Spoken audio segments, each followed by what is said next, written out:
Hello everyone, welcome to study time with new informative video. UP triple SC से PET 2022 की जो परीक्षा है वो 15 और 16 अक्टूबर को होने वाली है।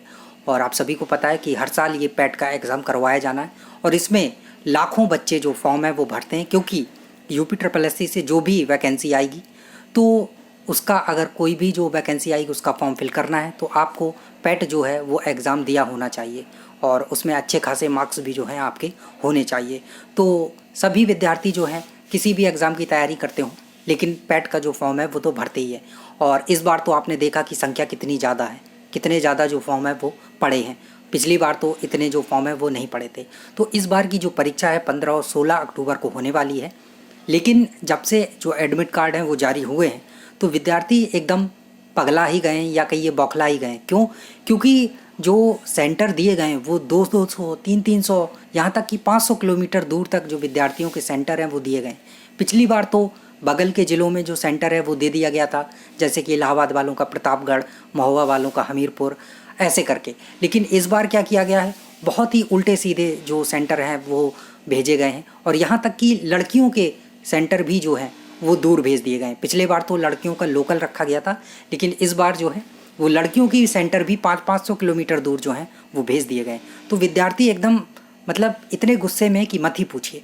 और लगातार जो मांग है वो उठ रही है कि जो बस है वो फ्री की जाए। आप सभी को पता है कि इतनी दूर जाना है तो किराया कितना होगा। अगर 1 किलोमीटर का 1.5 रुपये भी लगता है तो आप जोड़ लीजिए कि 200 किलोमीटर जाएंगे आप तो 500 रुपये के समथिंग तो आपका खर्च जो है वो हो ही जाएगा किराए में।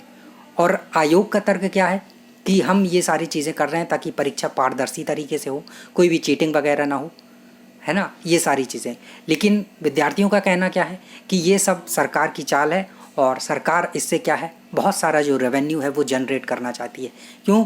क्योंकि आपको पता है कि 30 लाख लोग, 30 लाख विद्यार्थी यहाँ से वहाँ, इस ज़िले से उस ज़िले परीक्षा देने जाएंगे और सभी का अगर आप 500 रुपये जोड़ ही लीजिए तो कितना अरबों में जो कैलकुलेशन है वो पहुँच जा रहा है। तो सरकार जो है रेवेन्यू बढ़ाने के लिए और अपनी जीडीपी बढ़ाने के लिए कहें, मतलब कि जिससे कि सरकार को इनकम हो, लोगों के पैसे खर्च करवा रही है और स्टूडेंट्स को पागल बना के, बेवकूफ़ बना के परेशान कर रही है।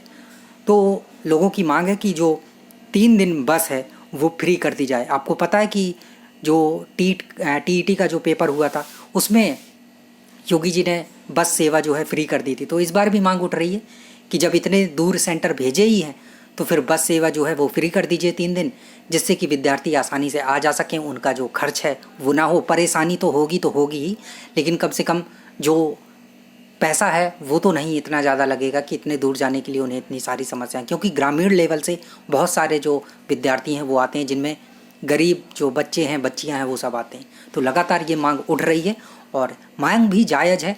अगर इतने दूर सेंटर दिए हैं तो कुछ ना कुछ सरकार को तो करना चाहिए। सरकारें होती हैं जनता की सहूलियत के लिए, ना कि उनको परेशान करने के लिए। तो अगर ये मांग उठ रही है तो अच्छी बात है। पेपर में भी ये सारी चीज़ें आई थी तो सरकार को मान लेना चाहिए। और 3 दिन से तो काम नहीं चलेगा, कम से कम 4 दिन करें, क्योंकि 2 दिन पेपर है तो 1 दिन पहले विद्यार्थी जाएगा, 1 दिन बाद या फिर उस दिन आएगा। तो 4 दिन कम से कम जो बस है वो फ्री करनी चाहिए। और अगर आपको भी लगता है तो आप भी लगातार ट्वीट करिए और टैग करिए योगी जी को, स्पेशली योगी जी को, क्योंकि वही ये कर सकते हैं, उन्हीं को करना है। बाकी तो कोई कर नहीं सकता है, चाहे आप जितना चिल्ला लें। तो चलिए मिलते हैं न्यू इन्फॉर्मेटिव वीडियो के साथ। और अगर आपकी कोई क्वेरी है, कोई क्वेश्चन है तो कमेंट सेक्शन के माध्यम से आप पूछ सकते हैं। Thank you.